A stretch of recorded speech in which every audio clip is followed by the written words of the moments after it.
You want me to put that on my Tudor?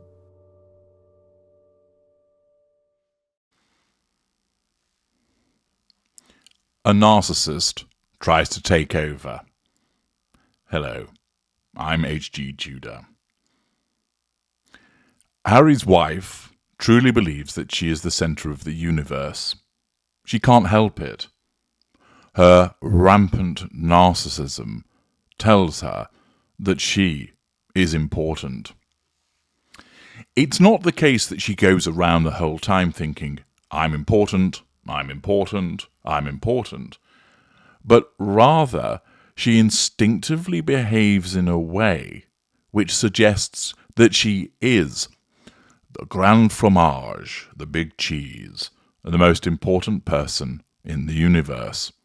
And the reason that she instinctively behaves this way is that her narcissism drives her to behave in this manner because that's how it allows her to survive. By causing her to act and behave like she is the most important person, it makes it easier for her to assert the control that is so important to her as a narcissist. As you know, because she's a narcissist, she is hypersensitive to threats to control, and therefore she has to have a default position that encourages her to acquire that control and maintain it. And by acting and believing that she is fundamentally superior and important, that makes it easier for her to obtain and maintain that control. By acting as if she is the centre of the universe, the sun, the star around which everything else orbits, it causes her to be able to obtain the fuel more readily. This mindset and default setting of her conduct causes her to act with a sense of entitlement. I can go anywhere I like because I am the most important person here. I can do whatever I please. People will accommodate it because, after all, I am the amazing Harry's wife. I'm allowed to walk through this doorway. I'm allowed to attend this event. I'm allowed to go into this place because it's me, Harry's wife. Why would anybody want to stop me? And as a consequence of this incessant drive of her sense of entitlement, she turns up at places where she's not wanted, sharpens the old elbows, and gets in the way. Remember the footage I showed you some time ago, where at a polo event, Harry's team didn't win, but she still insisted on them showing off the trophy and making it seem as if they had won and she was part of that winning team. Anybody else watching that would have most likely cringed with embarrassment at her behaviour, but not Harry's wife, because her narcissism drives her to behave that way. It causes her to act with no sense of accountability, because if she were accountable for her actions, she would row them back. She would not engage in them. She would halt and go, is this the right thing to do? No, she just ploughs ahead, trampling wherever she wants with those oversized cloven hooves in order to get the prime aims. She has no boundary recognition.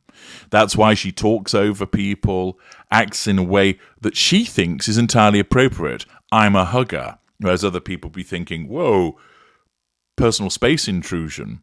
That's why you see her clapping when it's unnecessary to do so, blowing kisses at people at the Invictus Games.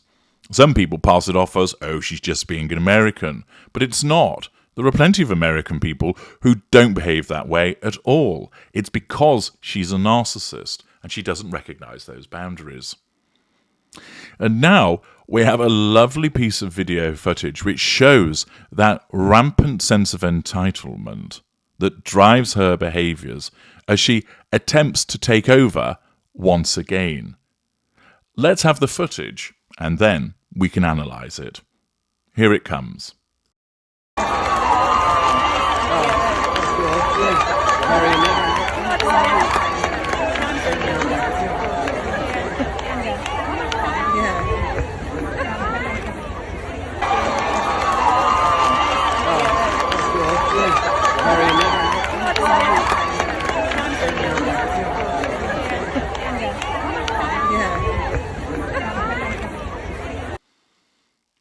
There you have it. A narcissist attempting to take over. Harry's wife walks onto the stage at the Kevin Costner event. I'm not sure who the lady is in purple. It doesn't really matter who she is. But notice that the first thing that Harry's wife attempts to do is to take the microphone off this lady. This isn't Harry's wife's event. She's a guest. She's not a guest speaker. She's not a scheduled speaker. She's not a patron or a founder. She is simply a guest.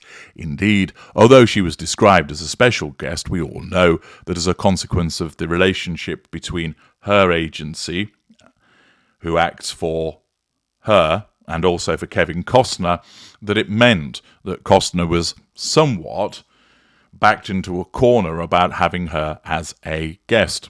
Come on, Kev, do us a favour, let her come, she'll pay for it.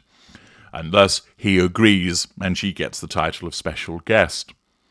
But there's nothing in there about her coming along and making a speech. No. But of course, Harry's wife automatically assumes that that's what she's going to do. Why? Because her magical thinking tells her all of these people here want to hear from her. Now you hear some whooping and some applauding when she comes along on the stage, but it's hardly a tsunami and outpouring of absolute delight and rapturous support for her. Indeed, the fact that you can hear one person whooping and hollering tells you that there isn't exactly a large volume of noise accompanying her appearance. But her narcissism explains to her that, and she acts instinctively, she doesn't think to herself, I know, I need to take the mic off this person and make a speech because that'll enable me to assert control over more people and draw in more fuel. It doesn't work like that. She instinctively goes for the mic because she has no emotional empathy for the audience, no emotional empathy for Kevin Costner, no emotional empathy for the lady in purple, to keep her in check from not trying to take the microphone. She takes it because there is an automatic assumption on the part of her narcissism that she should be allowed to speak. She seeks to take it because her narcissism dictates that everybody would want to hear from her, surely. There is an automatic assumption on the part of her narcissism to take the microphone because it wants her to do that in order to enable her to assert control over more people and draw fuel. But good on purple lady. It's basically, fuck you, you're not talking, and she doesn't relinquish it. That small act causes some wounding to Harry's wife. Because her facade is in action, namely demonstrating to the public at large that are there that she is a decent person, she can't rugby tackle the lady in purple or lay a headbutt on her to then take the microphone from her, or stand there wrestling with her saying, give me the mic, give me the mic. Instead, she has to let it go. The fact that she has to give this up causes a degree of wounding to her, and she walks on, her narcissism propelling her to deal with somebody else, thus jettisoning the threat to control that she's experienced. But again, a lovely little example, in a nutshell, that demonstrates the huge sense of entitlement of Harry's wife, the way that she tries to take over everything that she's involved in. Witness the way she went on in Dusseldorf with the Harry's wife's games. And here, with her Sherlock Holmes cast-off cloak, she turns up and automatically attempts to take the microphone to speak, but she's not allowed to. Her sense of entitlement and her magical thinking are denied by the lady in purple, and we are granted another example to see her narcissism in action. I'm H.D. Tudor. Thank you for watching.